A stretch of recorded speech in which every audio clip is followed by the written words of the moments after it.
Rich is here. Rich, welcome, Rich. Why, thank you very much. Where are I'm you? from Villanova, Pennsylvania. Ooh, Pennsylvania. I've never been there. Really? Well, you should Really? make it. We're the Keystone State. You should. Okay, what do you love about Pennsylvania? I love the seasonality of it. I love the landscape of it, which is kind of rolling and green, and it's nice, and it's not flat. It's where I live. It's been around since, I don't know, the 1700s. So it's good. I enjoy it. Good. I need to make it up there and see. Did I make it sound enticing enough that you want to come here? Yes, you sold me completely. Oh, there you go. I'm in the right business then. I mean, I might just want to buy a house in Pennsylvania now. I know someone who would like to sell it to you. You'll be the first one I call, Rich. And then Judy, welcome. Hi, can you hear me? I can hear you. Where are you calling in from? Salt Lake City. Hey, Salt Lake. We will be there for Leverage in a couple of weeks. Oh, nice. Yeah. Are you going to be attending the Workman Success Leverage Conference? I had no idea it was happening. Oh, well, then I think today may be the last day to register. Cleve, do you know?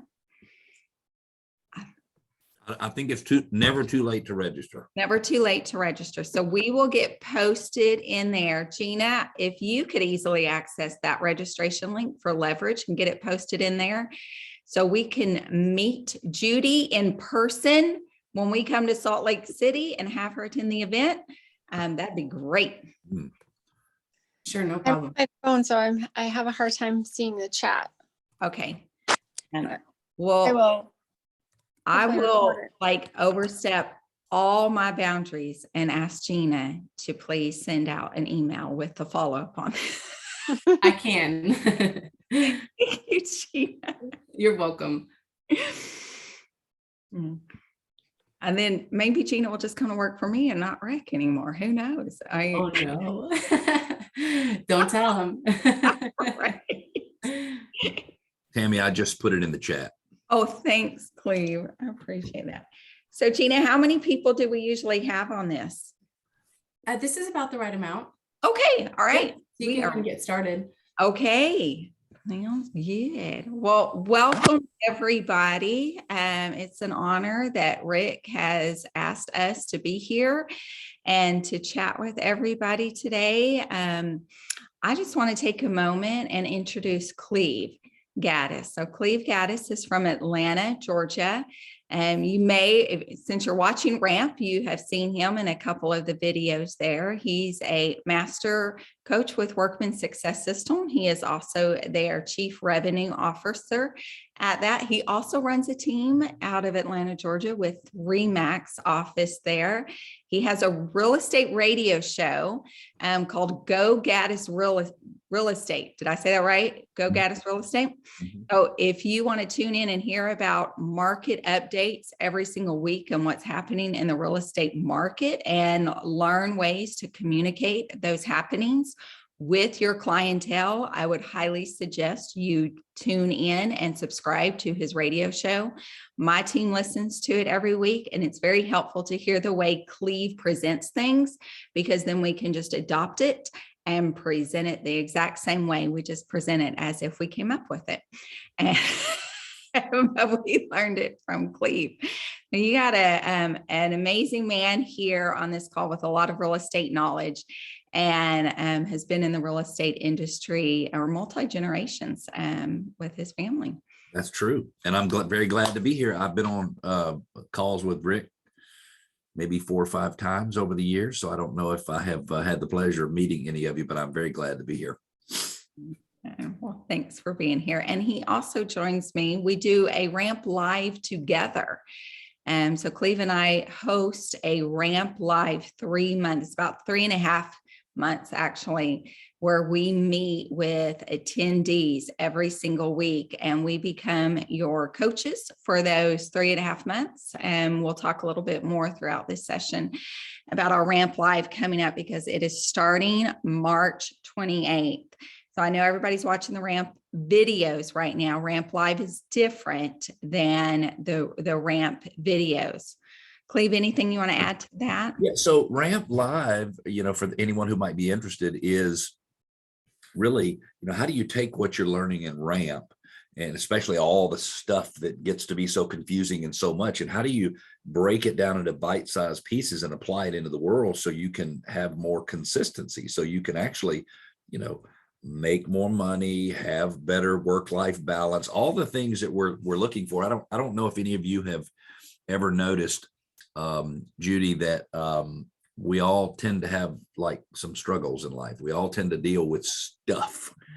And the issue is that when we feel like we have to do things on a daily basis to kind of support that business, to keep it to a point where we feel like we have some stability, we just feel like everything's kind of spinning out of control. And I'm not saying that is your situation specifically, but I know many of the people that I talk to around the country have the same issue. It's like, look, I just want to get ahead a little bit. I just want to, stop, stop being behind. And so Ramp, just so everybody understands, and please take advantage of this today while we're on the call. Tammy is also a master coach with Workman Success Systems. And in my opinion, and I think I'm not the only one who has this opinion, she is by far the most effective Ramp Live instructor, meaning the people who come through her class tend to get results and get results faster. And I'm sure, Tammy, you'll talk about that just a little bit, and I'm hoping that we'll save some time today for people to ask some real world questions, things they're struggling with, things that are causing them problems. And let's walk through that, because in many cases, people who produce income more consistently, people who have better work-life balance, is because they're very purposeful. So they're actually doing most of that on purpose. They're deciding in advance what they're going to do with all of those hours, not reacting to everything that shows up on a daily basis and taking care of it. So anyway, I'm glad to be here with you, Tammy. Well, thanks for trying to say. And you just prompted a memory I had. And that was, I was watching you train to a large brokerage company down in Houston. And you brought up a relation to mentors tell. So something about telling and inspiring and the difference. Could I like pull that out of your memory? And you I don't know that I remember. There were 3 different levels of mentoring. And, basically the basic level mentors, the better levels or the mid-level mentors, I don't know if there is such a thing, explain.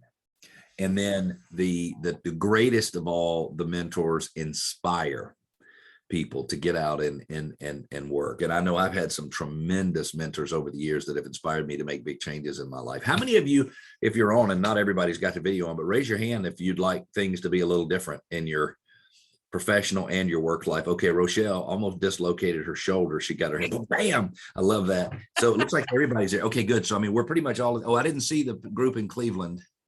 Can I see hands in the group? Oh, that's everybody. Yeah. Actually, I think a couple of them hurt themselves. The hands going up so fast. We want to have things easier. And I'm not saying that having a little money and having additional income will give you all the stability you want.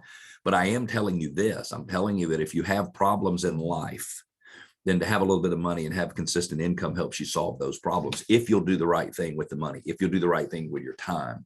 So I don't want anybody to think that I'm saying, I know many people who make a lot of money and have a lot of money, and they're not the greatest people around, but I also know many who have good financial stability, and they use that for their benefit and the benefit of all those around them. And that's kind of what we're talking about here. Oh.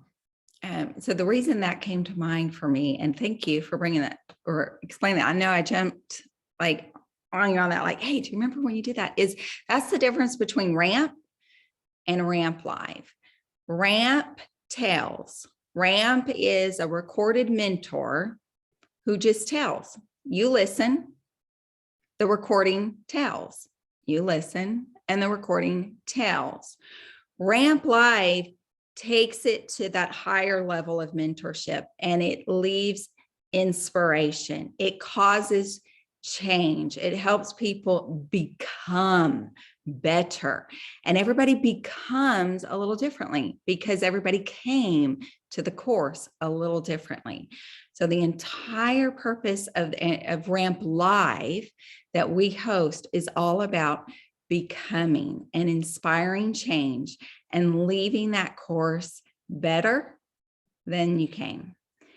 And with the money, so just a little bit about me, so everybody can understand who Tammy Slay is. I won't explain all of who Tammy Slay is, but I am a single mom. And I recently, well, not too recently, but about a year and a half ago, I went through a divorce. And so the separation started even before then. And I have 4 children. I have 1 grandson. My daughter got married yesterday. I got a new son-in-law. Thank you. I have a dog. And for the first time in my life, I went from home with my mom and my dad to married to by myself. And for the first time in my life, I worry about groceries. For the first time in my life, I worry about the electric bill. For the first time in my life, I worry about paying rent and paying mortgage and paying for everything that I need and my kids need. I worry about the insurance. There was always someone else that I felt like if I can't make this money, it's okay because he's got this, right? Like, it's okay. I got a partnership here. And so for me, money is actually very important. And I'm not even embarrassed or ashamed to say that is very important to me. And I want to know how much I have coming in 6 months from now.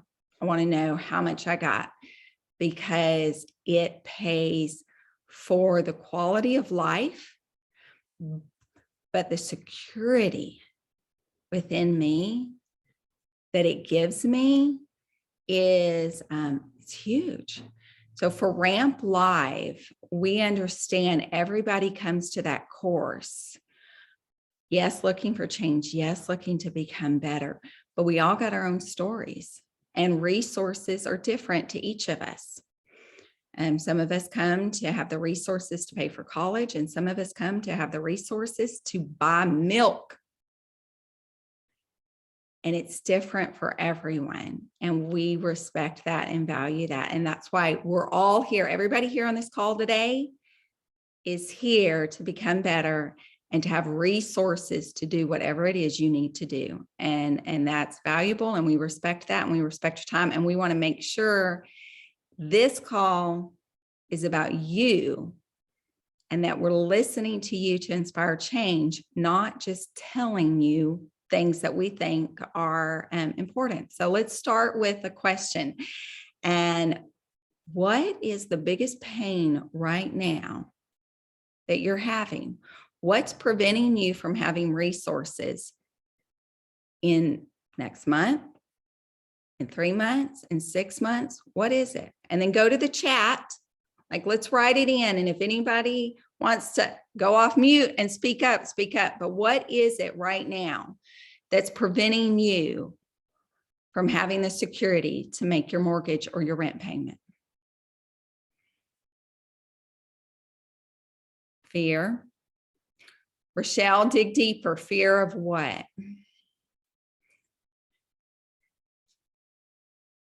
Give us some more.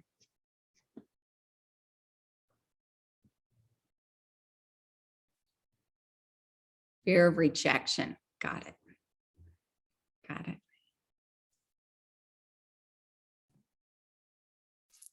Hi, Tammy. Hi, everybody. Hi, Tina. I just wanted to hop on real quick. We were just talking about this yesterday. For me and my business, what I'm trying to achieve now, my issue is consistency, scheduling. You know, I have a great plan. Yesterday, I had a great plan. None of those things happened because all kinds of buyers got thrown in my lap and, you know, showings and right offers, and there were money-making activities, but it wasn't, the prospecting went to the bottom of the list. And somehow I know that when I get back from Cabo, I've got to find something to do differently because it's not working. I need to make that a priority because my fear is the market's going to continue like it has. It's not going to get better. It's going to get even more competitive as we go through the year. and we need to be ahead of that curve. And the only way we're going to do that, you can't just count on just your sphere, and you can't just count on past clients. I need to have some people I don't know that are filling that void in my business. So that's my fear. Okay, I got a lot I can say on that, but I do want to turn it over to Cleve, because I know he speaks on this subject too. Cleve, do you have any thoughts or? I do. Can we collect sort of all the concerns and get our list, and then maybe we can decide as a group, let's deal with these 3 or 4. I want to make sure we get everybody included, if that's okay. Yes, yes. But, I know exactly what you're talking about. So, by the way, would you like me to give you the full explanation of the full official naming of what that's called when you have problems? You have a good plan and then you have problems. Would you like to know what that's called officially? Yeah, what's it called? I'm dying to know. Go write this down. You got a paper and pen? Yeah, my laptop's sitting on it. Hold on. Okay, go for it. It's called life. And it happens to everybody. But it's a real concern. And in many cases, Tina, it's not as much of a problem that you don't have the time to do the things you feel like you need to do, because in many cases, you don't need to do a lot of the things you feel like you need to do. And I'm not judging you from the outside, because I don't know what your day looked like. But the reality is that we have to have time to do the things that are the most important. And so, for example, one of the things that we recommend is in this program is that you get 61 points on your daily success habits. And you're probably like, oh, I know, I love that. I can't do that. Well, I'm here in Dallas and I live in Atlanta, and I'll get 61 points today, not because I'll get them, but because I have somebody who will get them for me. Does that make sense? So you have to make sure things are happening. I'm not saying you have the opportunity to hire somebody, but I think we can give you some great 2 or 3 things to focus on that will help you with that problem.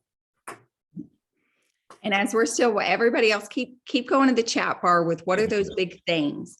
I'm going to tack on to that, Tina. So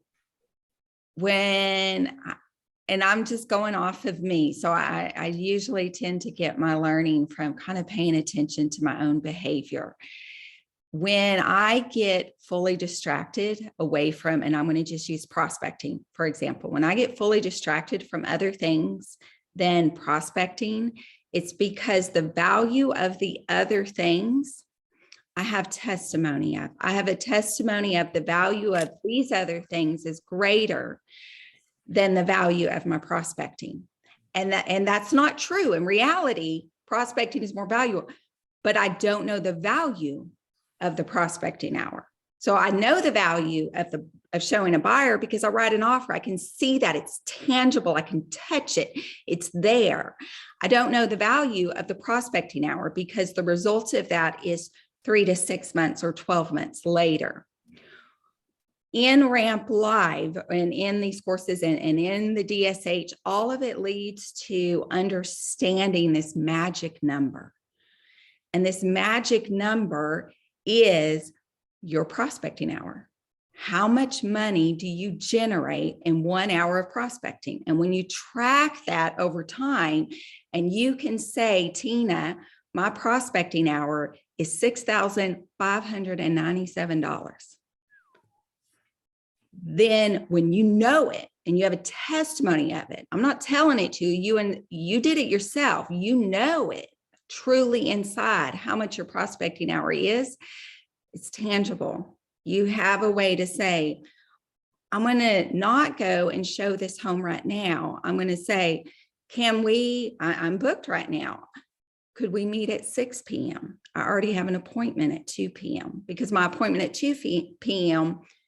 generates me $6,597.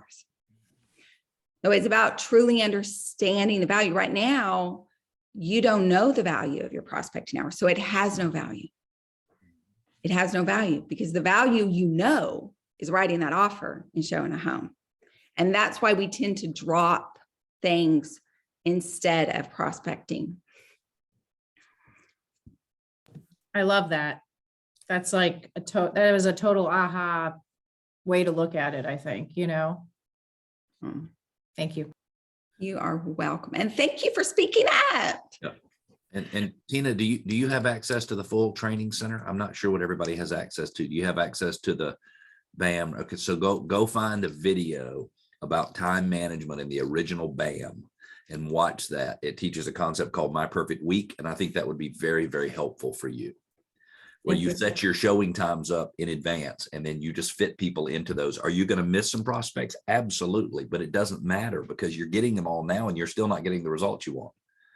So you need to find people who are ready, willing, and able to move forward soon, and you need to spend your time working with them. Okay, so here we have Rochelle's The Fear of Rejection. Rochelle, real quick, who are you fearing is rejecting you?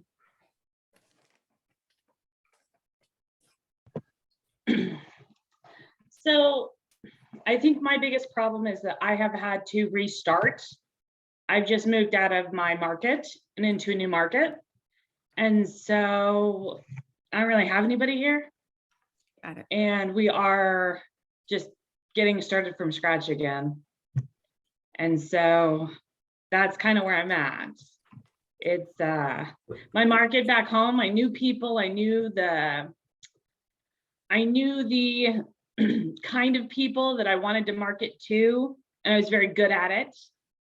But the people in my new market are very different from my old market. And so I'm just not adjusted yet. So that fear is heavy. Okay, so could I ask a couple questions? Yes. Perfect. So where was your old market? Las Vegas, Nevada. Las Vegas. Okay, I was there earlier this week. And where's your new market? DFW, Texas. Oh, so I know where that is. I know where that is. I am sitting in Frisco, in the heart of Frisco today. Okay, so that's true. Well, I'm sorry to tell you, Rochelle, but you know, those people from Texas are kind of crazy. I don't think there's anything to solve your problem. And they're really weird. They think so much about them. Oh, I'm sorry. I forgot Tammy was on here. She's from Texas. No. So let me ask you this. So what was it about the Las Vegas market that you had or knew or something that allowed you to connect with people? What was it?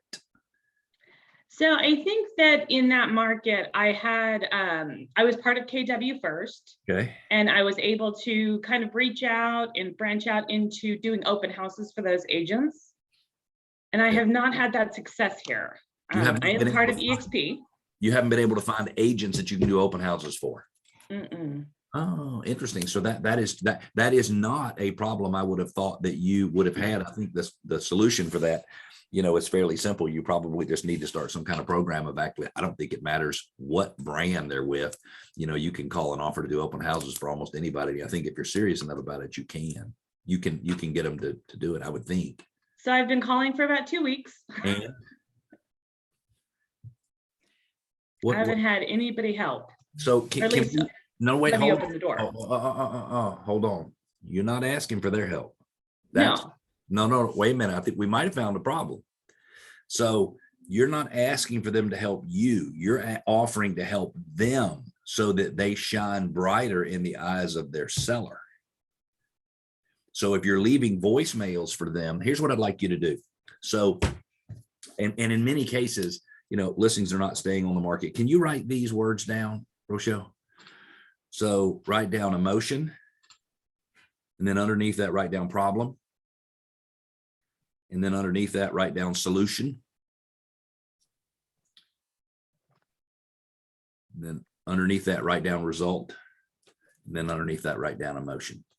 And if all of you who are on the call, in fact, MC and Judy and everybody who's here, if you will write those down, it's emotion, problem, solution, result, emotion. If you'll learn to communicate with people following that format, you will be surprised at how you will get their attention. Rochelle, it is not appropriate for me to judge the calls you're having with people unless I'm sitting there listening to you. So please forgive me. I'm going to take a little literary license here and just kind of assume that maybe we're not giving them something that connects with them.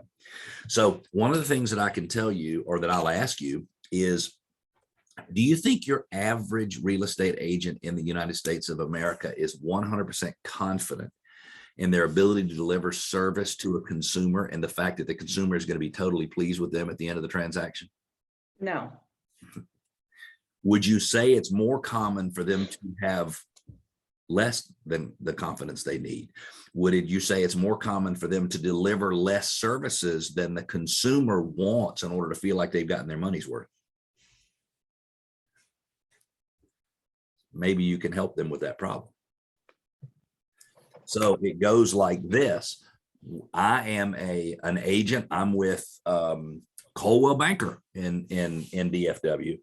And to be honest with you, I spent a lot of my time really feeling a bit insecure in the value that I am bringing to the table.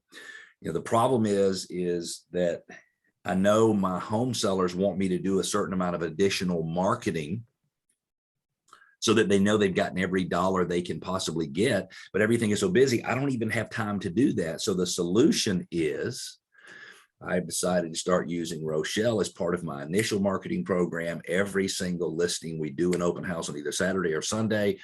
We can do them. We've got 2 slots on Saturdays, 2 slots on Sundays. And the result is that the average sales price of a listing is probably 5 to 7% more because we've generated additional traffic through an open house. And the reality is for the listing agents, or the reality is for me, when I do this, I don't feel inferior anymore. I don't feel like I'm bringing a lack of value. I don't feel a little bit like a phony. And so you see, it's emotion, problem, solution, result, emotion. So what you're trying to say is, Judy, you can go from feeling like you're not delivering enough value to being confident that you are delivering value. You can go from feeling inferior to feeling way more than just adequate. That's huge. And so you need to be thinking about how you can have those kind of conversations with following that pattern with somebody. So what is the problem they have? How do they feel about it? What is the solution? You happen to be the solution. What are you going to do for them? And how are they going to feel about it when it's done? Because a lot of people go, oh, you're right. I do feel bad today. I do feel less than today. I'd like to feel more than. I don't want to feel bad anymore. Is that helpful, Rochelle? So it might benefit you just to bring a little bit of it. I love your strategy. And then, you could, by the way, have some kind of super duper, you could call it the Rochelle formula, which is a special formula for getting a minimum of 10 to 15 pieces of traffic through an open house in 2 hours on a Sunday, whatever it is. And then you're offering that, and it's extra signage and, calling the neighbors and maybe doing a mailing or putting out door hangers or flyers or something like that. So you start to really get clear about what the benefit is. And then when I say you call it the Rochelle Super Duper Open House Program or whatever, if you have something that you want people to want, you have to name it. You have to have a name for it. So you have to tell them what you're going to do. I'm going to give you the Flim Flam Open House Super Duty Amazing Rainbow Colored and Unicorns Program. Now, Rochelle, I just made all that up, but you'd still like to see what that looks like, wouldn't you? Damn, I want unicorns at my open house. Now, it's a problem because when you start using, let's call it sensational language to describe stuff, you have to get better at delivering it. But that's okay. I would love for you to get yourself obligated to doing things you don't really know how to do and then figure out how to do them. I love that. I think that I've been missing the name and seeking out their problem. And I know that I have the solution, but I didn't know how to communicate it. Good. And so I want to give you can I give you my email address? Yeah. Would you mind if we walk through this together and we solve this problem? I would love to. Okay. Are you going to give me half of the extra money you make? No, I think that's a no. I think Tina, by the way she laughed, I think she's saying no in her laughter, which is a very unusual talent to be able to say no while you're laughing at someone. Okay. So let's just agree that you can keep all the money. Sounds like a plan. My email address is cleve@workmansuccess.com. It's CLEVE, short for Cleveland. Cleve@workmansuccess.com. I want you to write out the emotion, problem, solution, result, and emotion thing, and I want you to send it to me via email. And then let me just take a look at it. Read between the lines, the laugh lines. That's funny. I got him. I'm old enough for that, by the way. Me too. We're still getting the Botox. Me too. I hadn't gotten Botox, but I do have laugh lines. So, and let's walk through it and let's solve that problem. That sounds good. So that's Cleve at Workman's Success. WORKMANSUCCESS.com, workmansuccess.com. Okay.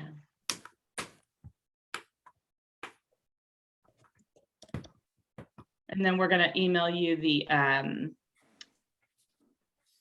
Yep, the emotion, problem, solution, result, and emotion as you see it from the agent's perspective, not from yours, from theirs.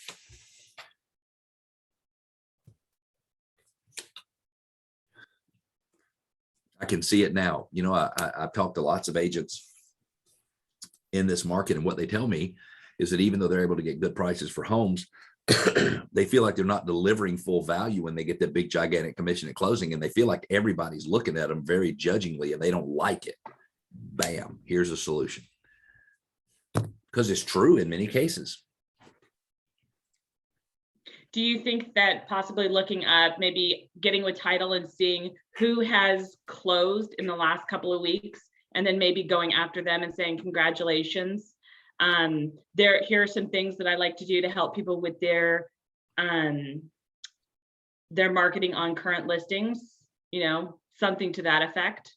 Sure. I mean, you could do that. People who are closing are generally closing. Yeah. Yeah. Well, because I mean, ideally, what you would like is to have 6 or 8, you know, realtors in the area who list a good number of houses that rely on you to do their open houses. You'd really want them going in selling it when they go on the listing appointment, because then you're stuck. You've got to be in there. So yeah, I like that idea. So Rochelle, just a little on that is, when talking to those people who are selling homes, you're part of their team. Just like a TC, when they go into a home and they're marketing and they're doing a presentation to their sellers and they talk about their team, they bring up their transaction coordinator. The transaction coordinator may have like 15 different realtor clients. You're part of that team. So as you're messaging it, you're part of their team. And they can then market themselves better and give it better value because they have a team. Yeah, thank you for making that connection. That is so, so important, is to get it. Hey, I'm going to make you look better because I'm going to be part of your team. Mm-hmm. Brilliant. And when I hear, Rochelle, from you and many other, and I'm just curious on this, Rochelle, where do you generate other leads from besides open houses? What are your other sources that you generate the same amount of leads from and that you get closings on? So I built my business on open houses. And so I had built my referral business off of those open houses. Okay. But that's all hyper local to Nevada, where I am still developing referral leads, but I have to refer them out because I'm not there to handle the business. Okay. Personal to me, I know, but this gives me anxiety. I have like for me, for Tammy Slay, having one source of income keeps me up at night. Having one lead source keeps me up at night because I'm at the mercy of that one source. And in Workman Success, one thing that attracted me to this entire culture was the 4 pillars of income. Not to put ourselves at the mercy of one lead source. So when we're at the mercy of open houses and COVID hits and we can't hold an open house, what then? When we're at the mercy of open houses and it's a high seller's market, what then? Like when we become so used to one way of working the market, what then when that changes? Whether, and so that's where I'm at, is what do I do now? Because I'm in a different position than I was. Yes. And Cleve has given you some great ideas for this one pillar, but you have to look at another pillar and then another pillar and another pillar, not putting all eggs in one basket. And being open to developing ways to make money with other people. Everyone on this call has to do that. We do it either through investment, we do it through 401ks, we do it through a spouse. We naturally look for other ways to have stability and generating money outside of just one source. And the realization for me didn't happen until my ex-husband and I separated. And then I didn't have that other. I've got one of those, by the way, so I do understand what you're Yeah. going through. So, in I'm all about shameless plugs too. So it is some. So in Ramply, we do talk about more than one pillar, and we break them down and we build on it. But everyone on this call should be looking at your own business and asking yourself the same thing that Rochelle's going through.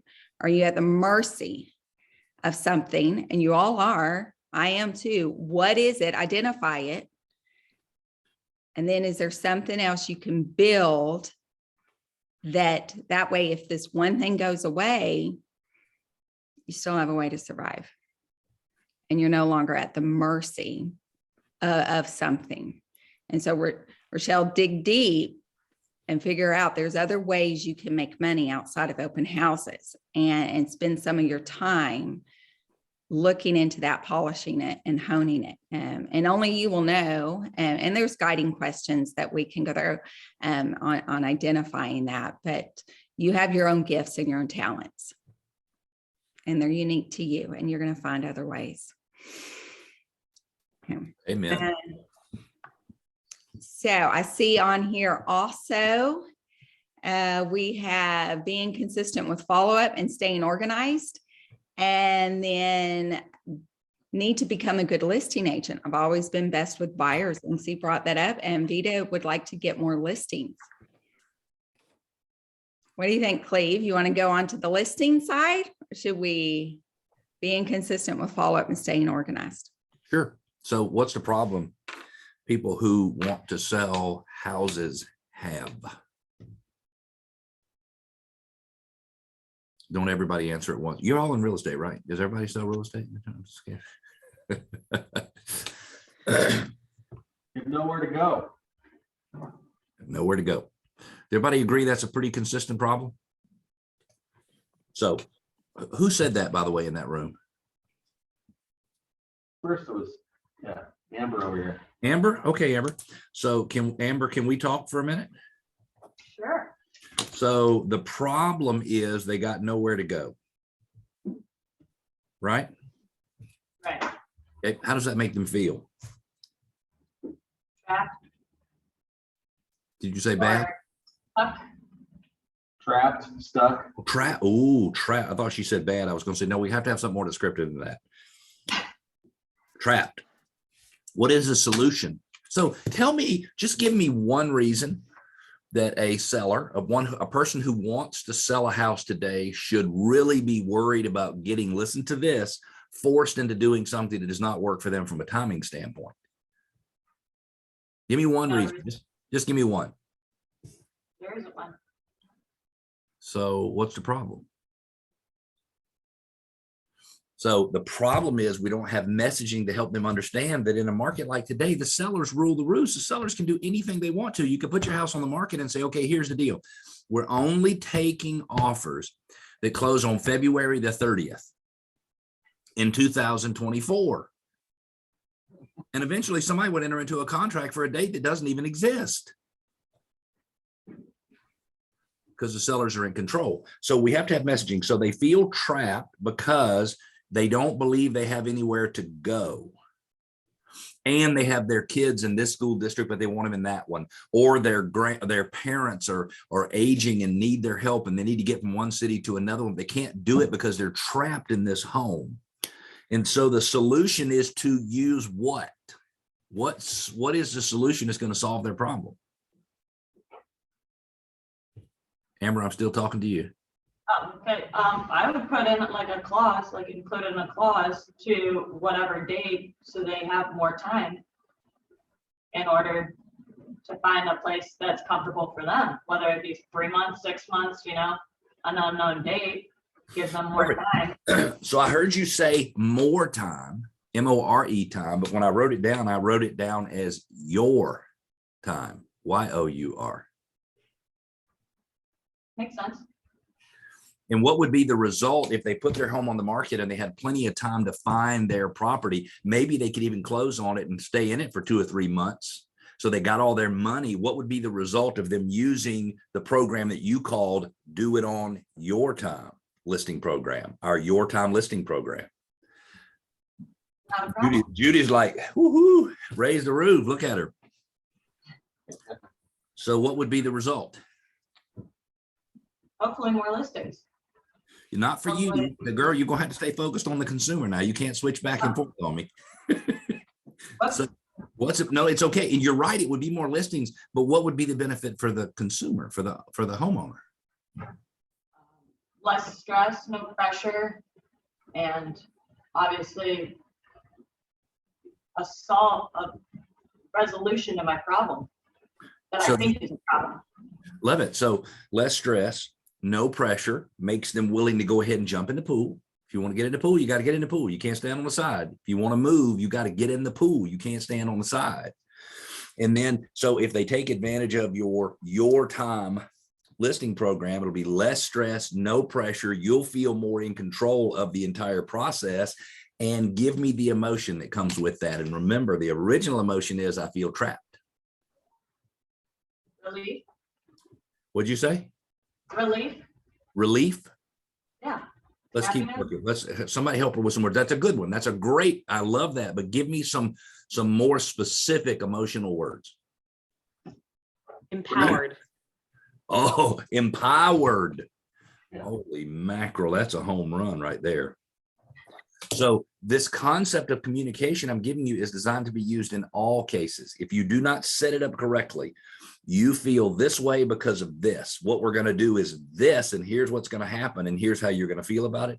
If you don't communicate that way, you're missing a tremendous opportunity. Now, Amber, Yes. why do you want to sell houses? Be honest with me. Be totally honest with me. Why do you want to sell a house? Because I like money. So everybody write this down. Stop it. Stop thinking that way.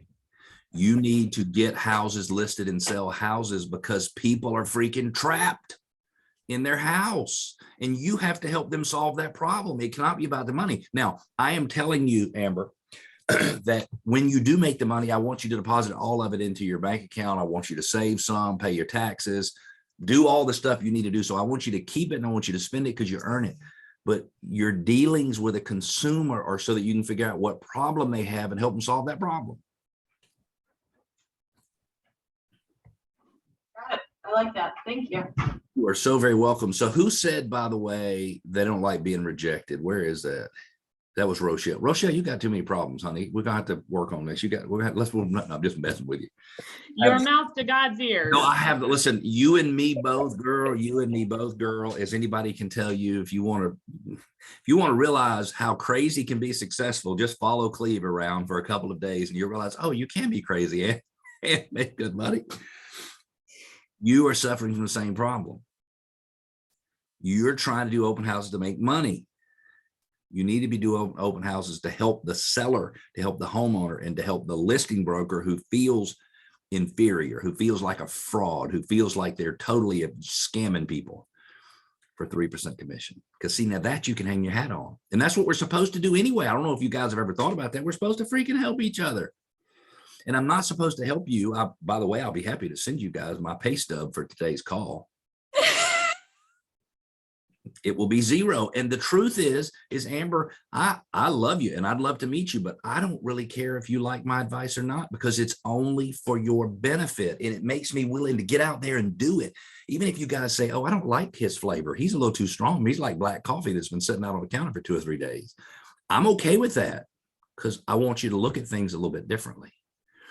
MC Dwyer's laughing about that. She must drink old coffee every once in a while. She knows what I mean by that. It's kind of put hair on your chest when you drink it.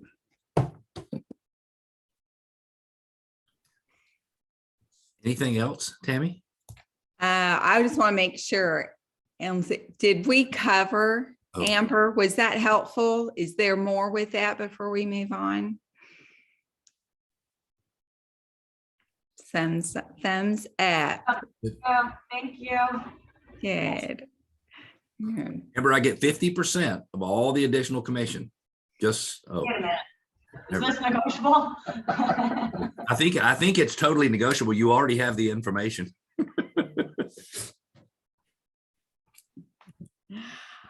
Okay, being consistent with follow-up and staying organized. We'll touch real quickly on this, and then we do want to move into listings, because listings, we get it. It is a concern that is on every agent's mind right now, and it's been on every agent's mind for a couple of years. So Tammy, can I just mention one thing? Yeah. We already solved the listing problem. The listing problem is there is no reason not to move forward. The problem is we're letting the consumers tell us all the reasons why they can't move forward instead of us giving them solutions.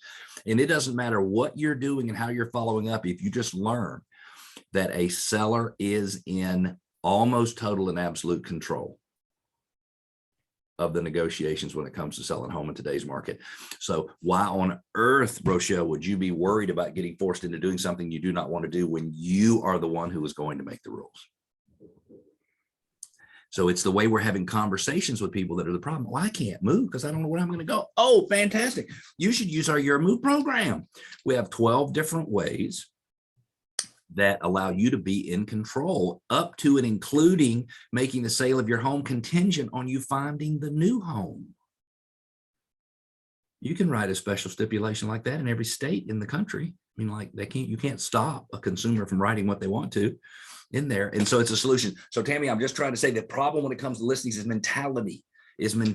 And if you want to help people, if you want to genuinely help that person that Amber talked about, the one who feels trapped, and the only way to do that is to help bring more inventory to the market. That's it. There's no other way for you to provide that kind of solution other than you getting out there and getting listings. And I'm so sorry, Tammy, to interrupt, but I just want to make sure that we were all realizing, oh, that's the solution to the listing problem. He's saying I'm the problem, and it's because of the way I communicate about it. I would like to add a little bit, because the person who commented on here was talking about, so they've been good with buyers. They're not they're struggling a little bit in listings. Yep. And we have people who've been good in listings that right now are working with buyers and are struggling there. Yep. Got And it. when we look at history, so pre-COVID, just this huge seller's market, just what's happened in our industry, that we have this high seller's market.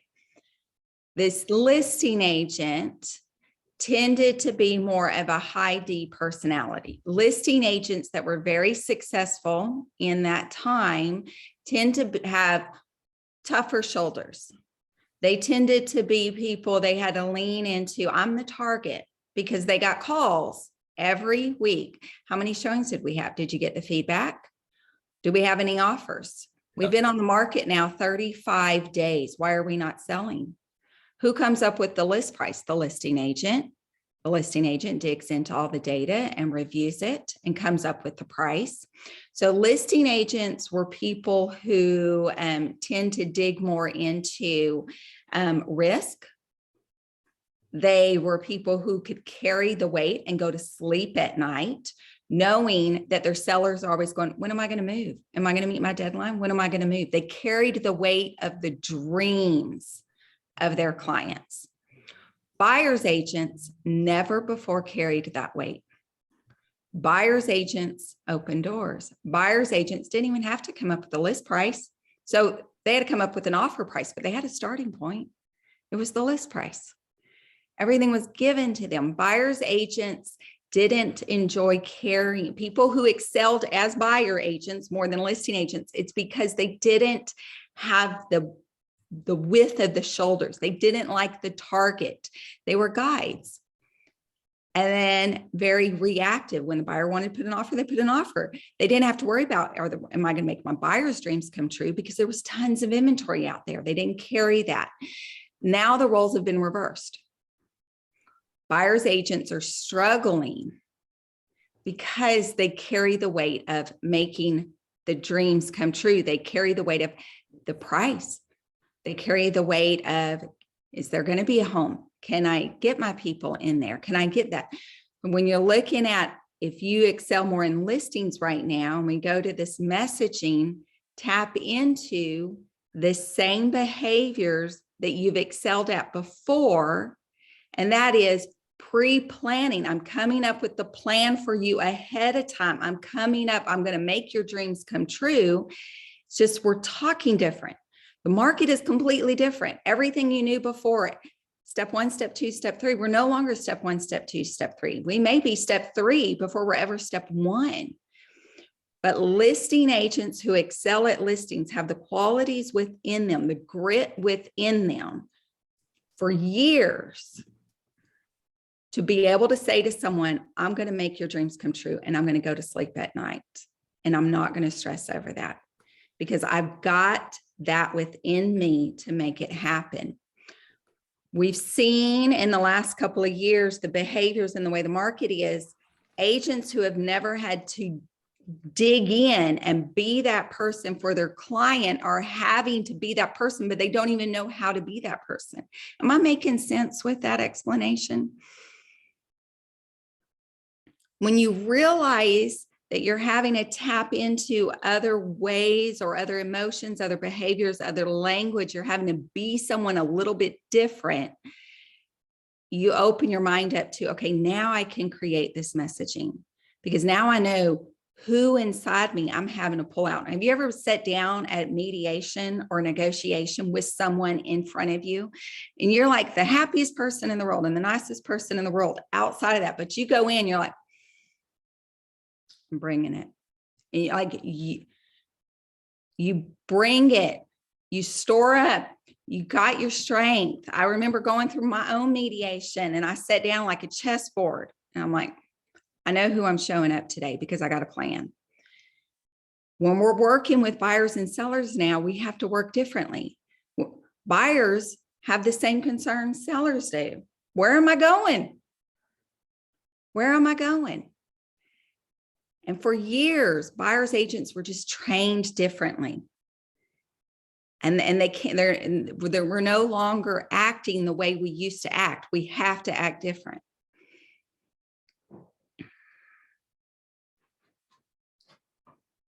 Any thoughts on anything Cleve has shared, I have shared? Is it appropriate to yell out amen? Amen. Woo. So I heard somebody explain to me one time that listing agents are wired up differently than buyer's agents. And I thought, okay, well, I'd love to hear what that is all about. And they said, well, in many cases, when you list a home, the best they ever think about you is the day you're in their home talking about listing the home. But every single day after that, between then and closing, they think worse and worse and worse and worse and worse of you. MC's like, yep, that's exactly right. But on the buyer's side, you're opening the doors, but you're helping make their dreams come true. And so it gets better and better, better. And in today's world, this is not totally true because we get a lot of mental and emotional trauma on the buyer side of the business, but it's really true. So what I thought this person was saying is, hey, good listing agents, good listing brokers are just less sensitive to the noise of the day. And I think that's exactly what Tammy is saying. We know what we want. We're bringing it to the table. We're going to get you what you want. And that should inspire different language for you. That should inspire you saying different things. It could be that if people don't want to move forward with you listing a home, it's because they don't see enough benefit in moving forward with you. Somebody else showed them more benefit. So MC, your comment in the chat was, I've always been best with buyers and I need to become good at listing agent. The reason that inspired my thought of I've always been best with buyers is because in years past, to be best with buyers is like being a good host. Mm-hmm. Okay. Relate that. You're a good event planner. You're a good host. You're a good facilitator of the process. You bring the customer service. You bring the smiles. You bring a little treat. You go to lunch. And to be a good buyer's agent, you tapped into those good bedside manners. You're really good at giving good bedside manners. A good buyer's agent of today is not good at bedside manners. A good buyer's agent today says, this is not Disneyland and everybody's not getting all your dreams come true. So if you're expecting to have a 3-car garage, I'm telling you right now, I'm not going to find that for you. It does not exist at your price range. And if you expect to get a good buyer's agent today, goes in and tells them they are not getting their dreams come true, But at the end of the day, they're going to get a roof over their head and they're going to thank God they got it. Yeah. And so that's different. So why are people struggling? Why might you be struggling now? Is because the way you used to work is different than the way you work now. So if you want to become a good listing agent, tap into all the things that you did good for buyers back then, which is a good facilitator, telling them this is Disneyland. I can make all your dreams come true. Now that's on the listing side. Okay. All the qualities you excelled at a buyer's agent of 5 years ago is what listing and sellers need now. That sounds wonderful. Yeah. Thank you. Thank you Yeah. both. You are welcome. Tammy, can I tell you something I heard an agent Yeah. say the other day that I thought was just genius? Yeah. MC, this is not for you. You can't listen to this. You've already gotten too much value out of this call. We're not. I'm gonna- No. So this agent's on the phone and I hear her say, "Oh, that's terrible. What you need is to be signed up for our motivated seller index. Then we'll only be sending you houses to look at where we believe the seller is more motivated than all the sellers that have been causing you problems for the last 6 months." And I'm thinking to myself, I want that. That sounds awesome. But I'm thinking, okay, how is this person going to do that? And MC, what they did was genius. They could only do it from the listing service because they couldn't do it through their super duper website because it wouldn't do it. But they went in and said, show me every listing in this geographic area, regardless of the price, that's been listed 21 days or longer, because the average days on the market in that market was 20 days. And I figure if something's been listed for 21 days, the seller's going to feel like it's been listed since 1987. So they're going to be so frustrated. And MC included anything that had a price decrease. I was talking to someone in that same market. I don't want to tell you where they're located, but let's just say it was Nashville. And I said, well, how many price decreases did you have in the last week in your market area? There were 700. And people say there's no price decreases. You go check and see if there's no price decreases. And when a seller raises their hand, I mean, that's creative. And then what happens, MC, you start messaging that way and you start attracting more buyers. You're going to attract more that you cannot help. I understand that, but you're going to attract more that you can help. And it's a perfect combination. So what are you doing to have this emotional communication string, the process of having that emotional communication?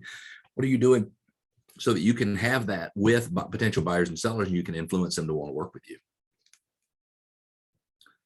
MC, your split is also 50% of all of your additional fees. I'm going to keep trying, Tammy, if you don't mind, until somebody says, absolutely, let's do that. All right, you keep trying. I Doesn't seem to think be working. This is a tough group. I think I could convince Amber, but I had to work on her a little bit. Crystal says Crystal down. says sheet down. Boom, boom, boom. I love it. Wow. All right, we have 1 minute left, and I am going to do another shameless plug here.